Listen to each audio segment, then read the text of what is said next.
Ya, pemirsa, Universitas Pertahanan dan juga Artagraha Peduli menyoroti munculnya jaringan kelompok terorisme di Indonesia. Diperlukan kerjasama antara TNI dan juga Polri untuk mencegah ancaman terorisme terkait dengan keterlibatan masyarakat untuk menerapkan deradikalisasi secara terus-menerus. Universitas Pertahanan in the field of security, stability, and humanities affairs in region of Asia Pacific and Oceania yang digelar selama 2 hari sejak 12 hingga 13 Juli 2017 di Hotel Aston Sentul, Jawa Barat. Seminar ini membahas masalah security, stability, human security, dan human welfare yang berfokus menyoroti kerjasama internasional untuk deradikalisasi dan ekonomi pertahanan dalam mewujudkan human welfare hingga penggunaan manajemen bencana resolusi konflik. Rektor Universitas Pertahanan Letjen TNI Iwayan Midyo menyatakan, seminar ini merupakan seminar pertama yang digelar Universitas Pertahanan dan diikuti 11 universitas pertahanan di dunia, sehingga ditargetkan seminar ini dapat mengangkat masalah kebangsaan yang tengah dihadapi. Target kita ya kita mengangkat masalah-masalah kebangsaan ini yang berkembang di Indonesia juga menjadi perhatian dari seluruh masyarakat kita, terutama dari akademisi, praktisi, supaya ikut berbicara, ikut memperhatikan apa yang berkembang saat ini.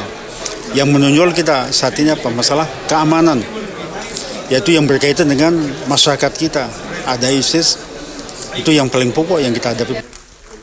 Senior Artagraha Peduli sekaligus alumni Universitas Pertahanan Heru Wasesa menyatakan, peran masyarakat sipil sangat diperlukan dalam membantu pemerintah, TNI, dan Polri untuk memberantas jaringan dan aksi terorisme yang tengah marak di Indonesia. Bagus sekali acara ini bahwa seorang pakar berkata bahwa memberantas terorisme itu bukan masalah urusan domain pemerintah saja, bukan masalah domain TNI Polri, tapi peran civil society juga harus perlu.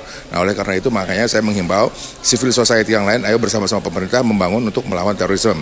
Dan kedua juga, hal-hal kayak gini seharusnya perusahaan-perusahaan swasta yang lain yang di bidang ekonomi juga harus concern. Karena ekonomi itu, pertahanan keamanan itu sangat bergantung juga, masalah ekonomi juga bergantung di dalamnya. Kalau pertahanan keamanan suatu negara tidak baik, maka ekonomi tidak, bisnis juga tidak berjalan. Maka dari itu harus perlu peran daripada swasta-swasta lain, bukan hanya Artagraha.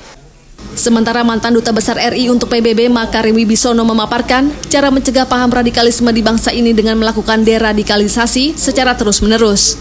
Caranya untuk bisa menciptakan agar supaya area atau wilayah teritori kita itu menjadikan wilayah yang tidak subur bagi berkembangnya radikalisasi itu adalah perlu dilakukan secara kontinu, ya, usaha-usaha untuk melakukan apa yang disebut deradikalisasi. Ya, kedua, perlu juga ditanamkan kepada semua masyarakat itu bahaya kalau kita melakukan langkah-langkah radikalisasi. Karena apa? Sebenarnya langkah-langkah deradikalisasi itu sudah ditanamkan oleh pendiri bangsa kita sejak 71 tahun yang lalu. Pada saat kita menanamkan kemerdekaan kita itu sudah mulai dicapai konsensus nasional bahwa kita tidak membangun suatu negara berdasarkan paham-paham radikal. Tapi kita membangun negara dengan paham-paham yang disebut Kebhinneka Tunggal Ika. Aktivitas terorisme dimulai dengan adanya aliran dana. Oleh karena itu, kerjasama lintas negara sangat dibutuhkan untuk memantau transaksi keuangan yang dicurigai untuk kegiatan teroris. I Gusti Ayu Sutrianingsih, Arif Lukman, JAK TV.